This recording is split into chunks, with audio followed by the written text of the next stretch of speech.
Hello everyone, আসসালামু আলাইকুম। কেমন আছেন সবাই? আশা করছি সবাই অনেক বেশি ভালো আছেন। আমি শান্তা ইয়াসমিন নিয়ে চলে আসছি নতুন আরো একটি ব্লগ। আমার ছেলে সামার, তার বার্থডে ব্লগ। ফার্স্টেই আমরা আমাদের ব্লগার ভাবির আবদারে সেই পছন্দের জায়গায় চলে গিয়েছিলাম। আমার ব্লগ দেখে ভাবিও বলেছিল যে আমি ওখানে যেয়ে ব্লগ তৈরি করব, আর সেজন্য এখানে আসা। কিন্তু আমাদের ব্যাড লাক ছিল, সেদিন আমাদের পৌঁছাতে অনেক লেট হয়ে যায়। বিশেষ করে ভাবিদের তো অনেক লেট হয়ে যায়, সন্ধ্যার ঠিক আগ মুহূর্তে তারা এসে পৌঁছায়।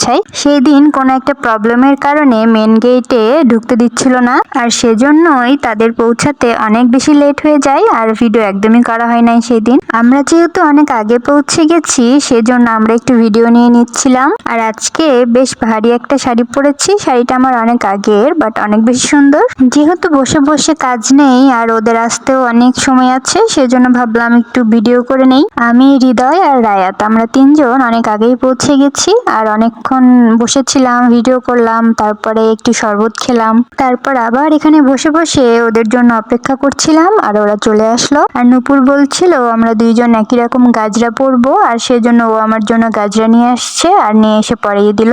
যে যার মতো ভিডিও করছে, ছবি তুলছে, আর আমি এখানে বসেই আছি। তারপর সবার ছবি তোলা, ভিডিও করা শেষ। তারপর একসাথে কিছু ছবি তুলে নিলাম। তারপর এই যে আমাদের ব্লগার ভাবির হাত ধরে চলে যাচ্ছি। তারপর আমরা সোজা চলে যাব নিউ মার্কেট অরোরা 4-এ। আর হ্যাঁ, আজকে আমার ছেলের বার্থডে, বাট আমি কিন্তু গেস্ট হিসেবে যাচ্ছি। পুরো প্রোগ্রামটাই তার বাবা অ্যারেঞ্জ করেছে। প্রতিবারই তার বার্থডে খুব সুন্দরভাবে সেলিব্রেট করি আমি, কিন্তু এইবার ওর জন্য আমি তেমন কিছুই করতে পারিনি, কারণ আমাদের বাসার পরিস্থিতি একটু খারাপ। আর ওর বাবা বলছিল যে বাইরেই কোথাও একটা প্রোগ্রাম করবে, সেজন্য আমি আর তেমন প্যারা নিইনি। আর আমার বান্ধবী মৌ, সেও ইনভাইটেড ছিল, বাট সে একটু অসুস্থ, সেজন্য জয়েন করতে পারেনি আমাদের। কিন্তু আমরা মৌকে অনেক বেশি মিস করেছি। আর এই যে আমাদের রায়াত বাবু কিন্তু অনেক বেশি এনজয় করেছে আজকে সারাদিন। আর আমি এখানে নূপুরকে বলছিলাম আমাকে একটু সুন্দর করে ভিডিও করে দাও, আর বাচ্চারা আমাকে একটু বিরক্ত করছিল যেন আমি ভিডিও করতে না পারি। তারপরেও এত সুন্দর একটা জায়গায় এসেছি,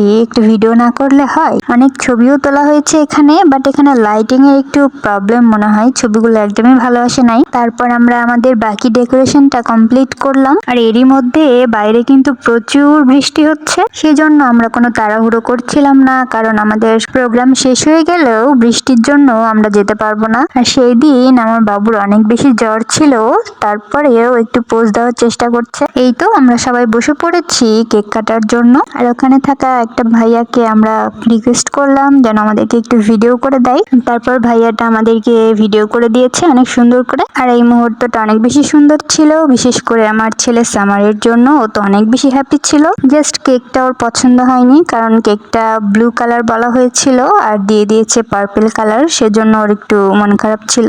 তারপর নর্মালি কেকটা কাটা হয় এবং তার বাবা সবাইকে খাইয়ে দিচ্ছিল। মুহূর্তগুলো খুব সুন্দর ছিল, ভালোভাবে সবকিছু হয়েছে। আর আমরা তো বসে বসে ভাবছিলাম যে বাসায় কিভাবে যাব, কারণ বাইরে প্রচুর বৃষ্টি হচ্ছে। কারণ আমাদের মাথার উপরে টিন, সেজন্য আরো ভালোভাবে বোঝা যাচ্ছিল। খুব সুন্দর করে ডেকোরেশন করা, সেজন্য আসলে বোঝা যায় না। আর তারপরে আমাদের খাবারগুলো চলে আসে, যেহেতু আগে থেকে অর্ডার দেওয়া ছিল, সেজন্য বলছিল ঠান্ডা হয়ে যাবে, আপনারা তাড়াতাড়ি খেয়ে নেন। আর সেজন্য এই কেক কাটা শেষ না হতেই খাবার চলে আসছে। আর সামার তো এই মুহূর্তগুলো অনেক বেশি এনজয় করছিল, জানি না কি আছে ভাগ্যে, বাট এই মুহূর্তটা ওর জন্য অনেক বেশি স্পেশাল ছিল।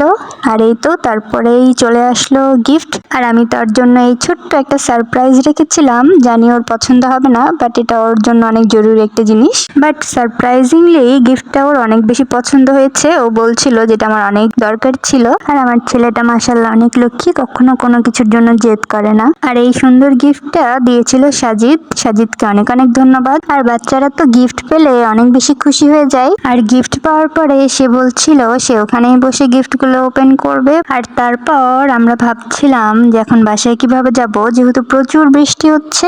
অনেকটা সময় বসে থাকার পরে ভাবলাম যে আর বসে থেকে কাজ নেই, এই বৃষ্টি আর থামবে না, ভিজতে ভিজতেই বাসায় যেতে হবে। আর বৃষ্টির মধ্যে সব থেকে বাজে বিষয় যেটা, সেটা হচ্ছে রিক্সা পাওয়া যায় না, একদমই না। আর রিক্সাওয়ালাদের প্রচুর ডিমান্ড বেড়ে যায়। আমার সামনে দিয়ে অনেক রিক্সা হয়তো বা আসা যাওয়া করছে, বাট একটাও যাবে না। অনেক কষ্টে মহিলা কলেজ থেকে সাগরপাড়া পর্যন্ত হেঁটে হেঁটে এসেছি শাড়ি পরে। তারপর ফাইনালি একটা রিক্সা পাই, তখন প্রায় রাত 11টা বাজে। তারপর রিক্সায় করে সোজা বাসায়। সেই দিনের এক্সপিরিয়েন্স একটু অন্যরকম ছিল।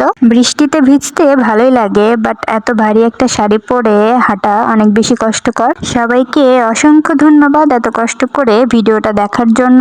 সবাই অনেক বেশি ভালো থাকবেন, নিজের খেয়াল রাখবেন। আল্লাহ হাফেজ।